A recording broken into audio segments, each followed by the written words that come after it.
Good morning students, Vikrant chemistry point में आपका स्वागत है। आज हम स्टार्ट करेंगे नोमेनक्लेचर। जो नोमेनक्लेचर टॉपिक है ये आपका 11th के लिए, 12th के लिए, हायर लेवल के लिए, HBSC CBSE कोई भी बोर्ड है उसमें आपके लिए काम आएगा। तो दोस्तों हम स्टार्ट करते हैं नोमेनक्लेचर। नोमेनक्लेचर होता क्या है, फिर इसको कैसे क्लासिफाइड किया गया है, किस तरीके ये जो है ऑर्गेनिक कंपाउंड की नेमिंग की गई है। तो फर्स्टली हम देखो इसके बारे में पढ़ेंगे नोमेनक्लेचर। नोमेनक्लेचर में जैसे आपने कोई भी ऑर्गेनिक कंपाउंड ले लिया, उसकी नेमिंग कैसे की जाती है। इसकी नेमिंग दो तरीके से होती है। एक होती है IUPAC system. IUPAC system it means IUPAC means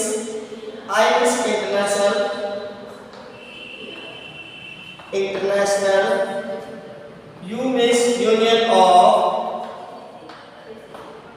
P means pure and A applied, C chemistry.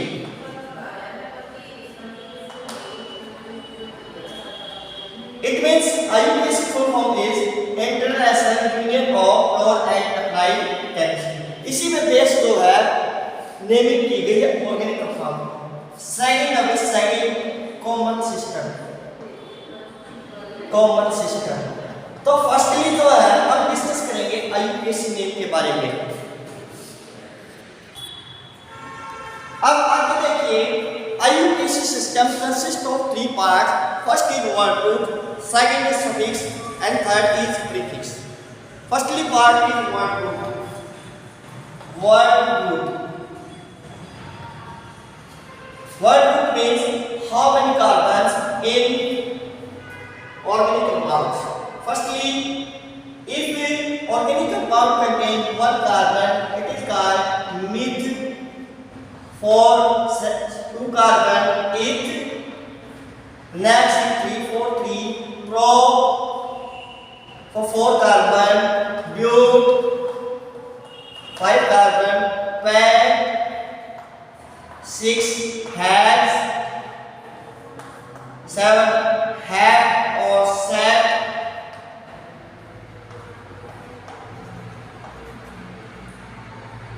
8 or.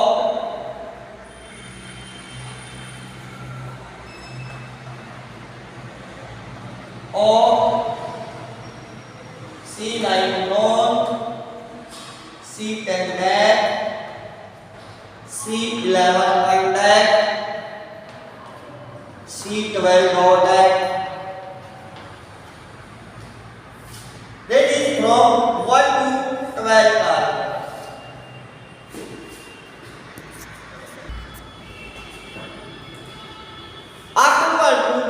Second part is suffix. There are 2 types of suffix. Firstly, primary suffix. Second is secondary suffix. Primary suffix contain alkane, alkene, alkyne, and secondary suffix contain all functional group. It means इसमें ये कहा है जो second part है वो आपका क्या आएगा, सफिक्स आएगा। सफिक्स होते हुए जो वर्ड के लास्ट में लग के चेंज, उसके नाम को चेंज कर देते हैं। जैसे अब देखिए सेकंड पार्ट जो बताया गया है आपको क्या बताया गया है, सफिक्स। सफिक्स वो होते हैं जो एंड में लगते हैं, अंत में लगते हैं, जो अंत में यूज होते हैं। इसकी 2 टाइप होती है, 2 पार्ट्स होते हैं इसके भी, 2 पार्ट्स। फर्स्ट जो पार्ट है वो होता है प्राइमरी सफिक्स। प्राइमरी सफिक्स के अंदर आपका हाइड्रोकार्बन आता है। Hydrocarbon mainly contain 2 type, saturated and unsaturated. Saturated contain alkane, unsaturated contain alkene and alkyne. Primary suffix is alkane. Alkane में क्या होता है भाई, सिंगल बॉन्ड होता है, इट कंटेन सिंगल बॉन्ड। फिर इसके बाद एल्कीन, एल्कीन किसमें तभी unsaturated hydrocarbon which contain double bond. Alkyne alkyne contain triple bond, it contain triple bond. ये जो एल्केन एल्कीन एल्काइन हाइड्रोकार्बन किस में आते हैं भाई, आपके प्राइमरी सफिक्स के अंदर आते हैं। फिर आता है सेकेंडरी सफिक्स। सेकेंडरी सफिक्स में आता है आपका फंक्शनल ग्रुप, जैसे एल्कोहल हो गया भाई aldehyde, ketone, carboxylic acid, acid amide, ester, इसके अलावा एसिड एनाइड्राइड, नाइट्रो ग्रुप, ये सभी किस में आते हैं आपके फंक्शनल ग्रुप। ऐसे ही जो थर्ड पार्ट है आपका सेकेंडरी जो सफिक्स होगा, सेकेंडरी जो सफिक्स होगा उसके अंदर क्या आता है भाई फंक्शनल ग्रुप। क्या आता है फंक्शनल ग्रुप।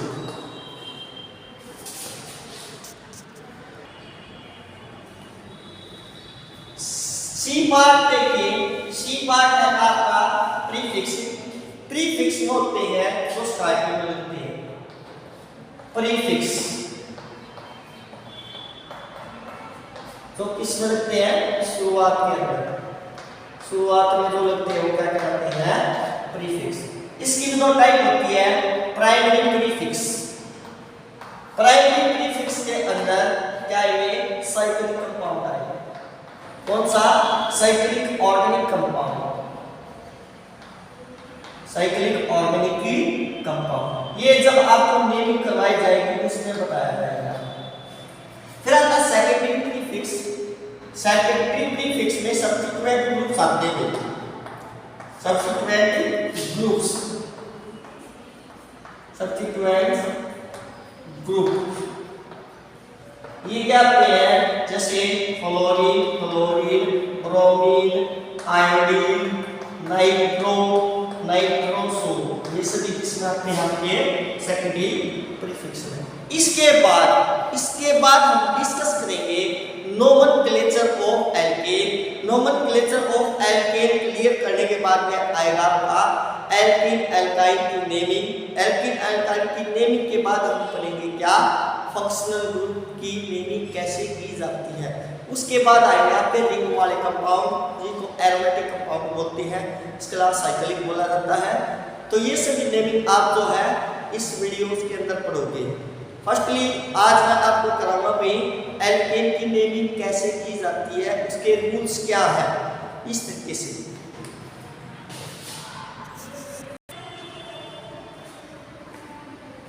अब फर्स्टली देखिए हम करेंगे naming of alkene. Naming of alkene कैसे की जाती है, जैसे आप नेमिंग करते हो किसकी, एल्केन। एल्केन क्या होता है, कार्बन कार्बन के बीच में क्या होगा भाई single bond. whose general formula is CnH2n plus 2 and the value 1 2 3 4 5 6 and etc. Alkene की नेमिंग कैसे करते हैं ये देखिए। जैसे फर्स्ट जैसे मैंने ले लिया कोई भी ऑर्गेनिक कंपाउंड इसका एल्केन का, ये इस तरीके से लिख रखा है। तो सबसे पहले हम क्या करेंगे, इसमें इसकी नेमिंग करते टाइम जब आप एल्केन की नेमिंग करते हो तो उसमें सबसे पहले पेरेंट चेन को सेलेक्ट किया जाता है। पेरेंट चेन कैसे सेलेक्ट करते हैं, उसके लिए आप क्या करोगे, एक नंबर ऑफ कार्बन की लॉन्ग चेन को सेलेक्ट करोगे। नंबर ऑफ कार्बन की चेन को कैसे सेलेक्ट किया जाता है ये मैं आपको बताता हूँ इस एग्जांपल के माध्यम से। 1 2 3 4 सबसे पहले देखो C2H5 नीचे दे रखा, C2H5 नीचे दे रखा। तो इसको क्या करोगे आप, इसकी कंप्लीट स्ट्रक्चर बना लो भाई, इसको भी ओपन कर लो। क्या आप इसको ऐसे कर सकते हो CH2 CH3 single bond CH2 CH3, यानी कि यहाँ क्या है CH2 CH3। ये जो है इसको किस लिए आओगे यहाँ पे ओपन कर दोगे C2H5 को C2H5 क्या लिखोगे CH2 CH3। इस C2H5 को ऐसे लिखा जा सकता है कितने कार्बन, 2 1 2 कार्बन हो गए भाई। फिर हाइड्रोजन कितने 5 2 3 5। ऐसे इसमें CH3 दो कार्बन हो गए, 5 हाइड्रोजन हो जाएंगे। पेरेंट चेन के लिए बोला था मैंने, लॉन्ग चेन कार्बन सेलेक्ट करो, 1 2 3 4 5 ऐसे 5 कार्बन बना रहे हैं। स्टेप देखो 1 2 3 4 स्टेप चेन में बिल्कुल कम कार्बन बना रहे हैं। एक तरीका और देखते हैं 1 2 3 4 5 6। ये देखिए ये जो पेरेंट चेन सेलेक्ट हो जाएगी, क्यों? इसके अंदर नंबर ऑफ कार्बन कितने हैं भाई? 6 है। तो इसको हम क्या करेंगे? पेरेंट चेन सेलेक्ट करेंगे। क्या करोगे आप? इसको पेरेंट चेन सेलेक्ट करोगे। एक जिगजैग पाथ होगा इसका। जिगजैग पाथ का मतलब देखो आगे मेरा पाथ है, इसका रास्ता है। अब जैसे ही आप पेरेंट चेन, ये क्या हो गया आपकी पेरेंट चेन, जिसको हम क्या बोलोगे? आप क्या बोलोगे? Long chain. Parent chain select करने के बाद ये देखिए, ये IUPAC नेम के अंदर फर्स्ट रूल था भाई कि सबसे पहले पेरेंट चेन को सेलेक्ट किया जाता है, उसके बाद जो है हम नेक्स्ट स्टेप लेंगे। नेक्स्ट स्टेप में क्या करना है? नेक्स्ट स्टेप में देखिए पेरेंट चेन सेलेक्ट करने के बाद में हम देखेंगे इसके साइड में क्या जुड़ा हुआ है। ये देखो यहाँ CH3 ग्रुप जुड़ा हुआ है, यहाँ CH3 जुड़ा हुआ है। CH3 जो होता है एक एल्काइल ग्रुप होता है। क्या होता है? एल्काइल ग्रुप होता है CH3। ये भी क्या है कि एल्काइल ग्रुप है। एल्काइल ग्रुप इनको बोलेंगे क्या? इनको क्या बोला जाएगा? Side chain. क्या बोलोगे इसको? Side chain. साइड चेन अब देख लीजिए। इसके बाद इससे पहले अब एक चीज और बताता मैं तुम्हें, जब आप पेरेंट चेन को सिलेक्ट कर लेते हो तो उसके अंदर नंबरिंग होती है। नंबरिंग देखो इस तरीके से करोगे 1 2 3 4 5 6, यानी कि जो आपने पेरेंट चेन ली है उसके सभी कार्बन किस माने चाहिए नंबरिंग के अंदर। तो यहाँ से नंबरिंग करो 1 2 3 4 5 6। नंबरिंग यहाँ से क्यों की? यहाँ से कर सकते थे आप लोग। देखिए यहाँ पर देखो 1 2 3 पोजीशन पे क्या है? एल्काइल ग्रुप है। अगर यहाँ से करते हो 1 2 3 पोजीशन पे क्या है? एल्काइल ग्रुप है। यानी कि नंबरिंग आप कहीं से भी कर सकते हो, क्योंकि तीन दोनों तरफ से क्या रहा? 3 पोजीशन पे एल्काइल ग्रुप आया हुआ है। इसके बाद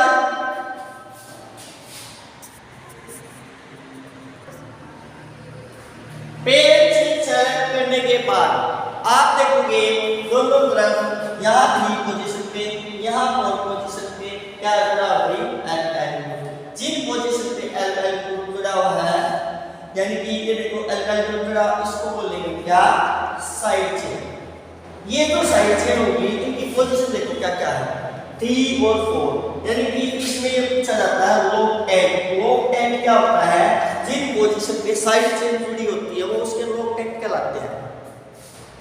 जैसे 3 पोजीशन पे क्या जुड़ा हुआ है? CH3, तो इसका लॉन्ग एंड क्या आ जाएगा? 3। फिर उसके बाद 4 पोजीशन पे क्या जुड़ा हुआ है?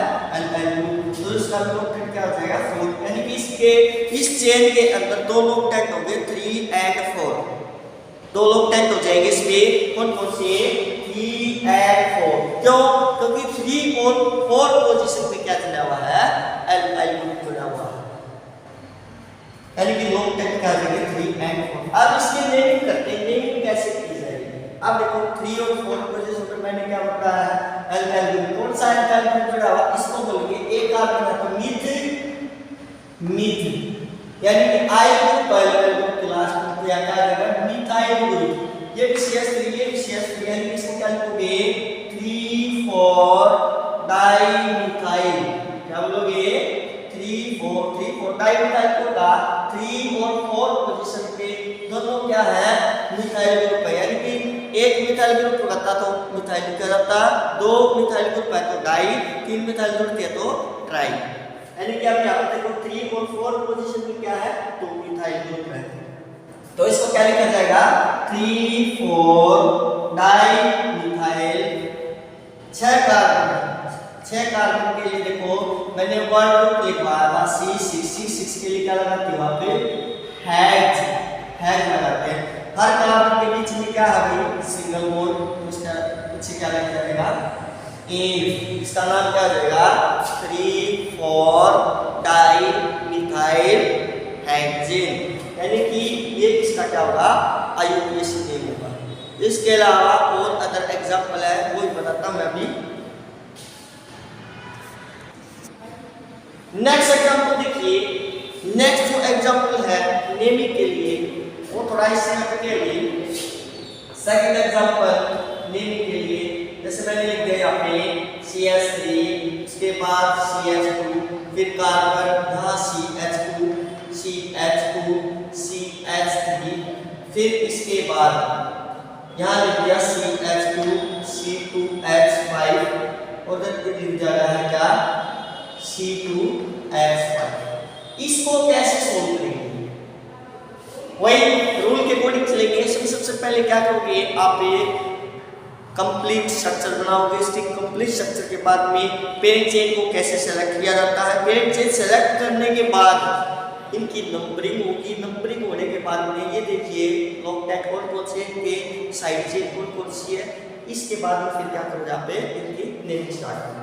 जैसे मैं इसके ऊपर स्ट्रक्चर बना लेता हूँ CH3, क्या आप इसको ऐसे लिख सकते हो CH2, CH2, CH2, CH3, ऊपर वाला क्या लिखोगे CH2, CH3, यानी कि C2H5 को आप ऐसे लिख सकते हो, बिल्कुल लिखा जा सकता है CH2।